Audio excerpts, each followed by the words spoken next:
তো বন্ধুরা, প্রিয়াংশুকে খুঁজতে খুঁজতে আবার আমি চলে এসেছি বাগানে। এই দেখো, ও এখানে এসে বসে আছে গাছের তলায় বাগানে। প্রিয়াংশু বনে বাদারে সব জায়গায় ঘুরে ঘুরে বেড়াচ্ছে। হ্যাঁ, আর কি করবে ও বলো তো? সত্যিই তাই, মানে কলকাতায় গিয়ে খুব মিস করব। এত সুন্দর জায়গাটা, চারিদিকে গাছপালা, নিলিবিলি, দেখো শান্ত শিষ্ট। আর কত তুলসী গাছ দেখো নিচে হয়েছে, খুব সুন্দর লাগছে। সর্ষে ক্ষেত, এদিকে সর্ষে বাগান। তো মানে এখানে আসলে আমার যেতেই ইচ্ছে করে না, তবু যেতে হবে, তাই না? তো বন্ধুরা, তোমরা ব্লগগুলো কিন্তু দেখতে ভুল করো না, ব্লগগুলো দেখে নিও, ঠিক আছে? ব্লগের ডিটেলস সব আমি শেয়ার করছি তোমাদের সাথে।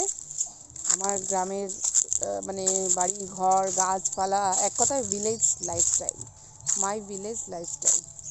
তো চলো, সঙ্গে থাকো, চারপাশটা তোমাদেরকে একটু দেখাই।